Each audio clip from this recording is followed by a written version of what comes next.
I'm Malcolm Elliott, originally from England.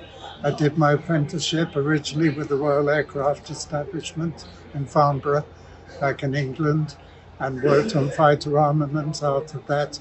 Then at the Rocket Research Establishment, doing stuff for the range there, specialized instrumentation and such.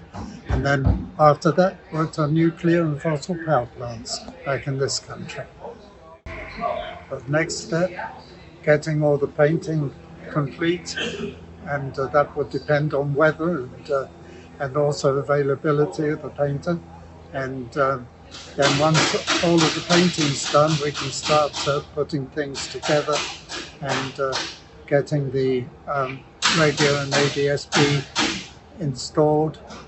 Then once all of that's done, we can get the center section on and wings and such like, and then we can get the engine mounted.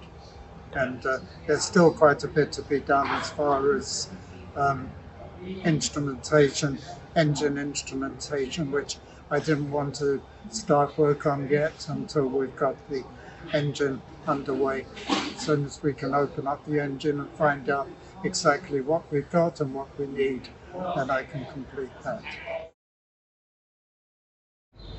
Hello, my name is Roy Hamler. I've been here with Airbase Georgia about 2 years, and came here from Delta after 42 years retired. So now I work on the Stearman project here with Malcolm and the rest of the guys. Okay, well the aircraft originally started out with the plain fabric. The fabric was put on.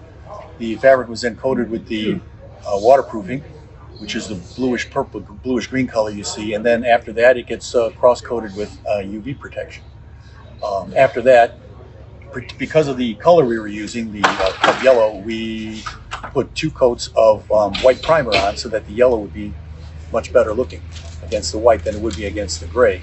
And so now we've got the first cross coats of yellow are on here, and it's been sanded down, and it's ready for the next coat of yellow, which will probably happen sometime this week. One of the reasons we're a little slow on this is because temperature and humidity, the type of paint we're using is water-based. And the Stewart Systems paint that we're using is very critical to temperature and humidity.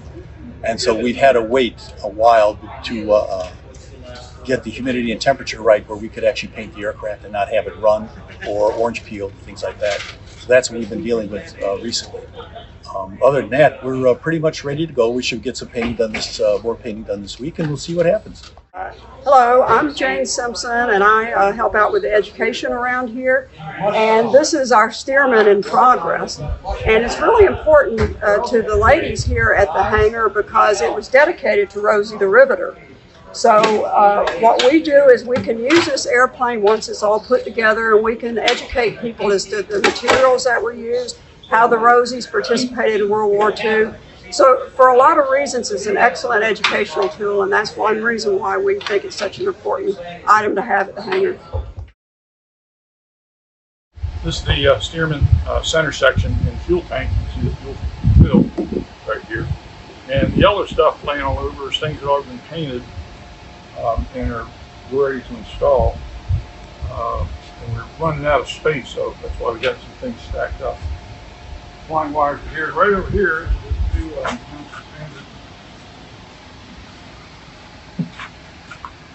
new controllable pitch propeller that's new, and that'll be going on the engine on the Stearman.